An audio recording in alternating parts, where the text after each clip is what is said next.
नमस्कार बंधुओं, कैसे हैं आप सब लोग। उम्मीद करूंगा आप सब लोग स्वस्थ होंगे, मस्त होंगे, ज़बरदस्त होंगे। मैं आपका दोस्त, आपका होस्ट उपस्थित हूं आप लोगों के बीच एक बार फिर से नई क्लास के साथ। चर्चा हम लगातार कर रहे हैं बीएसटीसी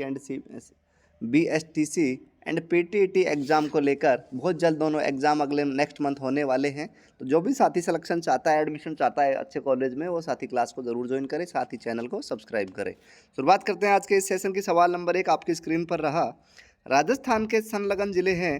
राजस्थान के संलग्न जिले कौन से? जो जिले लिखे हैं सारे आपस में लगे हुए हैं एक दूसरे से, एक जोड़ा इनमें से ऐसा है, तो कौन सा है वो जोड़ा, ध्यान रखें। तो पहला ऑप्शन आप लोगों का आ रहा है, पहला ऑप्शन है टोंक बूंदी झालावाड़, दूसरा है नागौर पाली सिरोही, तीसरा है चूरू झुंझुनू और पाली बाड़मेर जैसलमेर सिरोही। देखो अब बात करते हैं नंबर 2 की। नागौर पाली और सिरोही, जो नागौर और पाली हैं ये सटे हुए, लेकिन सिरोही इनसे दूर है। झुंझुनू चूरू सटे हुए हैं लेकिन पाली इनसे अलग है। बाड़मेर जैसलमेर सटे हुए हैं लेकिन सिरोही अलग है। टोंक बूंदी झालावाड़ जैसे ऑप्शन नंबर ए आपको दिख रहा है, ये ऑप्शन नंबर आपका हाड़ौती का क्षेत्र है और ये राइट ऑप्शन भी है। तो ऑप्शन नंबर 1 आपका राइट रहने वाला है। तो दोस्तों साथ चलें दूसरे नंबर की ओर। आपका ये 1 नंबर ऑप्शन सही हो जाएगा। चलें दूसरे की। राज्य का कौन सा क्षेत्र डांग क्षेत्र के रूप में जाना जाता है? डांग क्षेत्र यानी डांग। अब आपको सवाल आपसे पूछेगा कि डांग की रानी किस जिले को कहा जाता है और डांग का राजा। तो राजा और रानी पूछ ले तो आपको आंसर लगाना है। रानी तो है करौली और राजा है धौलपुर, और धौलपुर करौली क्षेत्र को ही डांग का क्षेत्र कहा जाता है। तो ऑप्शन नंबर 4 आपका राइट रह जाएगा। नेक्स्ट, शीतकाल में होने वाली वर्षा पश्चिमी विक्षोभों के कारण राजस्थान के किस नाम से जानी जाती है?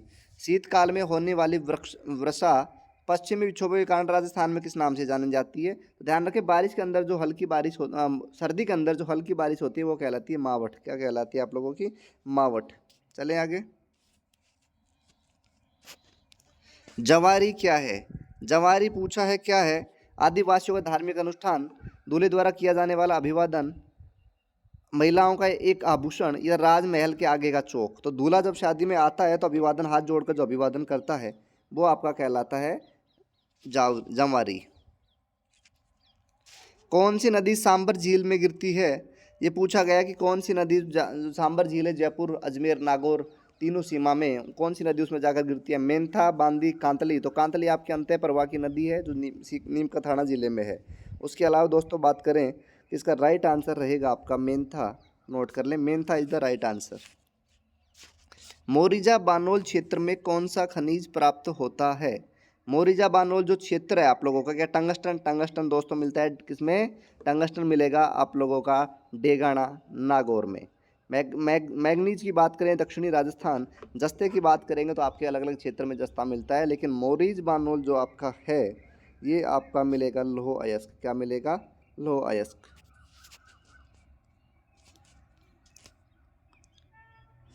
पावर पैक योजना किससे संबंधित है? सौर ऊर्जा, अणु ऊर्जा, पवन ऊर्जा या सभी? तो आपका राइट आंसर रहेगा सौर ऊर्जा। नोट करें ऑप्शन नंबर 1। पावर पैक का संबंध सौर ऊर्जा से है। सास बहू का मंदिर कहाँ स्थित है? सोमनाथ, बालानाथ, अर्थना या नागदा? तो मैं आपको बता दूं, सास बहू को सशस्त्र बहू का भी मंदिर बोल देते हैं। सशस्त्र बहू का ही अपभ्रंश होकर सास बहू मंदिर बनाइए, और ये आपका स्थित है नागदा के अंदर। कहाँ? Option number 4 Nagda Udaipur. Note कर लें। खुमान रासों के रचयिता कौन से हैं? तो सबसे पहले तो एक बात ध्यान रखिए, रासो होते क्या है? किसी भी राजा की वीरता, सामाजिक गतिविधियों के ऊपर एक ग्रंथ लिखा गया जो रासो कहलाया। जैसे आपने सुना होगा पृथ्वी राजो रासो, बिसलदेव रासो, खुमान रासो।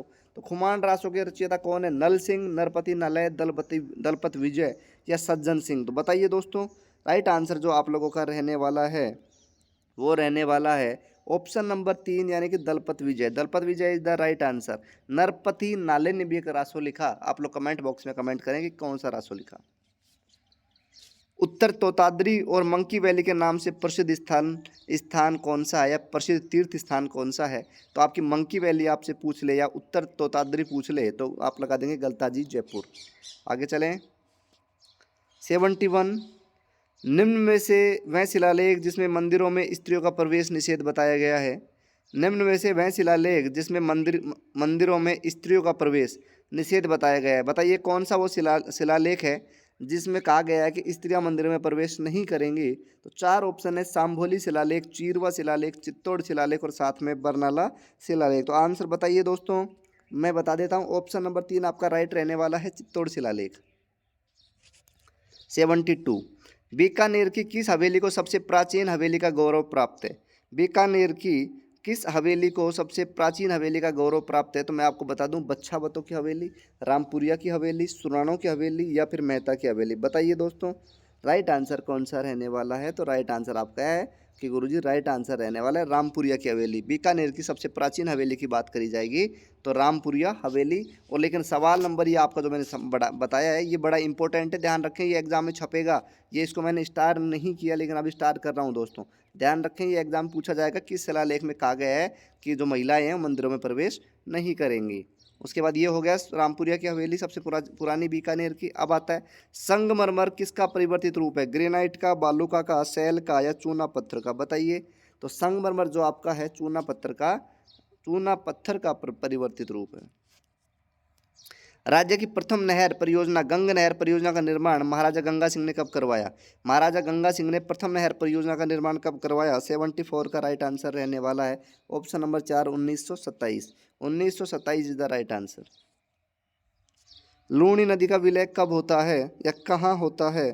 तो आप ध्यान रखें, लूणी नदी अरब सागरीय नदी है, अरब सागर में इसका जो जल है जाकर गिरता है। तो नोट करें, लूणी नदी अरब सागर में गिरती है। ध्यान रखें कि बंगाल की खाड़ी में नदी जाके पड़ती है, कुछ नदियां अंतः प्रवाह की है। राजस्थान की बात करूं, अगर अंतः प्रवाह की सबसे लंबी नदी पूछे राजस्थान की तो आप बताएंगे कांतली। वैसे आपकी घग्गर नदी भी अंतः प्रवाह की नदी है, जो आपकी हिमाचल से निकलकर हनुमानगढ़ में राजस्थान में प्रवेश करती है। ध्यान रखें। सबसे बड़ा महासागर पूछे आप लोगों से, निम्न में से किस क्षेत्र को राजस्थान का पंजाब कहा जाता है? राजस्थान का पंजाब दोस्तों आपसे पूछा है, तो राजस्थान का नया जिला जो पेपर लीक मामले में अग्रणी रहा था, उस टाइम चर्चा में जो विषय रहा सांचौर। तो आपका राजस्थान का जो पंजाब है वो आपका क्या कहलाता है? सांचौर। ऊंट की खाल पर चित्रों का अंकन किस चित्र शैली में अपनी विशेषता है? तो ऊंट शब्द जहां भी आ जाए, ऊंट से रिलेटेड जो भी आ जाए, मैंने आपको कई बार बताया कि आंसर लगा देंगे बीकानेर शैली। कौन सा? बीकानेर शैली। 78, देव नारायण जी की फड़ के वाचक का प्रमुख वाद्य यंत्र है। जब देव नारायण जी की फड़ का वाचन किया जाता था कामड़ जानते के लोगों द्वारा, तो कौन सा वाद्य यंत्र काम लिया जाता है? तो आंसर रहेगा रावण हत्ता। नोट कर लें, देव नारायण जी का है रावण हत्ता दोस्तों। ओके, आगे चलें। देव नारायण जी की बात करी गई है। वैसे देव नारायण जी और पाबू के विशेष रूप से आपको मैं बता दूं, रावण हत्या का भी प्रयोग किया जाता है, लेकिन स्पेशली जब देव नारायण जी की बात आ रही है तो इसका आंसर रहने वाला है जंतर। सॉरी, ये मैंने गलत कर दिया, जंतर रहने वाला है। बाकी थोड़ा सा सस्पेंस में सवाल है, मेरे सस्पेंस वाला सवाल है, इसको क्लियर करके आपको बता देंगे। मैंने आज तक एक ऐसा युवक नहीं देखा, गजब का कष्ट सहने वाला था, हम हार गए वह जीत गया। प्रसिद्ध क्रांतिकारी प्रताप सिंह बारठ के लिए यह वाक्य किसने कहा था? बताइए। भैया आपको पता है बारठ परिवार जो था, केसरी सिंह बारठ के भाई जोरावर सिंह बारठ पुत्र प्रताप सिंह बारठ, इन्होंने स्वतंत्रता के लिए अपना पूरा परिवार झोंक दिया था। उसके लिए प्रताप सिंह बारठ के लिए कहा गया कि मैंने आज तक ऐसा युवक नहीं देखा जो गजब का कष्ट सहने वाला था, हम हार गए लेकिन वह जीत गया। तो ये बात तो है कि हम हार गए, तो ये बात अंग्रेजों द्वारा तो कही गई है। अंग्रेजी ही चारों ऑप्शन है, Cleveland, Wellesley, general McMahon, lord Curzon. तो आपका राइट आंसर जो रहने वाला है ऑप्शन नंबर 1, क्लीवलैंड। क्या? क्लीवलैंड आपका राइट आंसर रहने वाला है, क्लीवलैंड। ओके, 79 का राइट आंसर हो गया ऑप्शन नंबर 1। राज्य में मनरेगा दिवस कब मनाया जाता है? बताइए। तो राजस्थान में मनरेगा जो चली आ रही है 100 दिन का रोजगार, इसको बढ़ाकर ग्रामीण क्षेत्र में 150 दिन का किया गया। तो इसका जब कब मनाया जाता है मनरेगा दिवस? तो आपका ऑप्शन है प्रत्येक माह के अंतिम गुरुवार, प्रत्येक माह के प्रथम गुरुवार, प्रत्येक माह के प्रथम बुधवार या प्रत्येक माह के अंतिम गुरुवार। बताइए दोस्तों, सॉरी, प्रत्येक माह का अंतिम शनिवार। ऑप्शन बताइए। तो मैं आपको एक बात ध्यान रखो आप लोग, मैं आपको बता दूं, ये ट्यूसडे को मनाया जाता है, सॉरी थर्सडे को, यानी कि गुरुवार को। लेकिन गुरुवार 2 ऑप्शन में आ गया, प्रत्येक माह के प्रथम या अंतिम। बताइए दोस्तों, मैं बता देता हूं, आप लोग कमेंट जरूर करें। प्रत्येक माह के अंतिम गुरुवार को मनरेगा दिवस मनाया जाता है। ये लीजिए, राजस्थान लोक सेवा आयोग अपना वार्षिक प्रतिवेदन किसे प्रस्तुत करता है? ऑप्शन ए सर्वोच्च न्यायालय के मुख्य न्यायाधीश को, मुख्यमंत्री को, राज्यपाल को, मुख्य सचिव को। आरपीएससी का वार्षिक प्रतिवेदन तो मैं बता दूं आप लोगों को, आरपीएससी जहां दिख जाए तो राज्य की जो संस्था है ये राज्य की संस्था है, तो क्या सर्वोच्च न्यायालय के मुख्य दायित्व करेगी? नहीं दोस्तों, मुख्यमंत्री को या राज्यपाल या मुख्य सचिव। बताइए दोस्तों, इन तीन में से राइट आंसर रहने वाला है। तो मैं बता दूं आरपीएससी अपना प्रतिवेदन राज्यपाल इसको राज्यपाल को देगी, ध्यान रखें, प्रस्तुत करेगी राज्यपाल के सामने।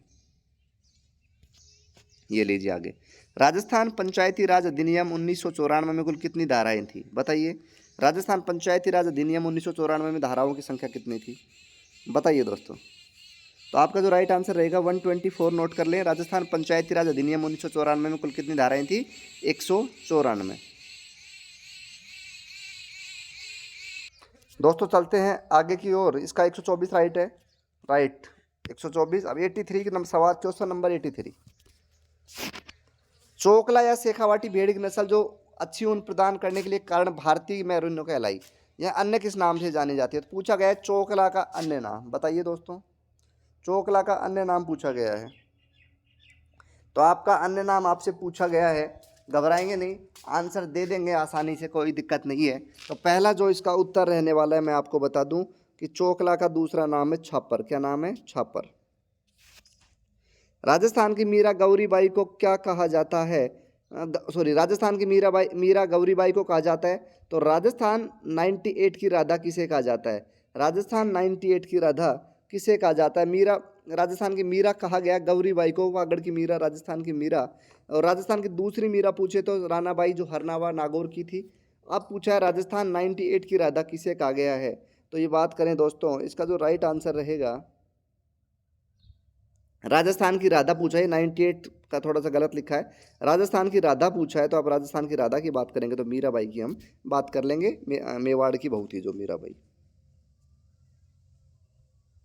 ये लीजिए 85। राजस्थान का प्राचीन लोक नाट्य जिसे सभी नाटकों का मेरू नाट्य कहा जाता है, कौन सा वो लोक नाट्य है जिसको सभी नाटकों का मेरू नाट्य कहा जाता है? गौरीबाई है, वालन नृत्य है, घूमर नृत्य है या गरबा नृत्य है? बताइए। राजस्थान की बात हुई है तो गरबा तो यहाँ से कटना चाहिए, क्योंकि गरबा तो आपका राजस्थान का है ही नहीं, गुजरात का है। ये तीन नृत्य बसते हैं, भील जनजाति का है, राजस्थान का है और राजस्थान का राज्य नृत्य इसमें है। तो राइट आंसर जो आपका रहने वाला है वो रहने वाला है गौरी नृत्य। तो राजस्थान का प्राचीन लोक नाट्य जिसे सभी नाटकों का मेरू नाट्य कहा जाता है वो है गौरी नाट्य।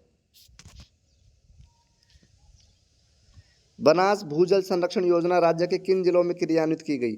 बनास भूजल संरक्षण योजना राज्य के किन जिलों में क्रियान्वित की गई?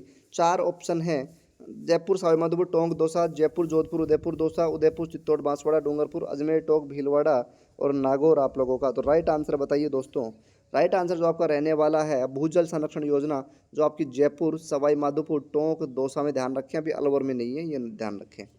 जयपुर से सवाईमाधोपुर, टोंक और दौसा।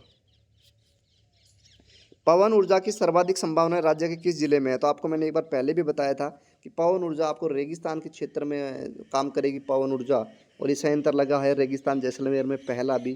तो आप लोग नोट करें, Jaisalmer is the right answer. Devnarayan ji का जन्म कहाँ हुआ था? आशींद, भीलवाड़ा, शेरगढ़, जोधपुर, ब्यावर, अजमेर या बयाना, भरतपुर? बताइए दोस्तों। देवनारायण जी जो आपके लोक देवता हैं, गुर्जर जनजाति के लोग, गुर्जर जाति के लोग इनकी ज़्यादा पूजा करते हैं। आप बताइए इनका जन्म कहाँ हुआ था? 88 का आंसर। तो दोस्तों आपको पता है देवनारायण जी का बड़ा मेला आसीन भीलवाड़ा में लगता है, यहीं इनका जन्म होता है, आसीन भीलवाड़ा में। टणका आभूषण कहाँ धारण किया जाता है?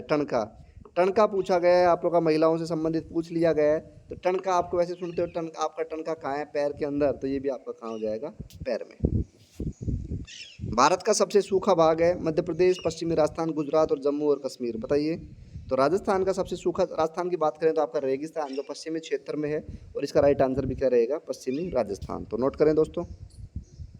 तो आपके ये थे 90 सवाल।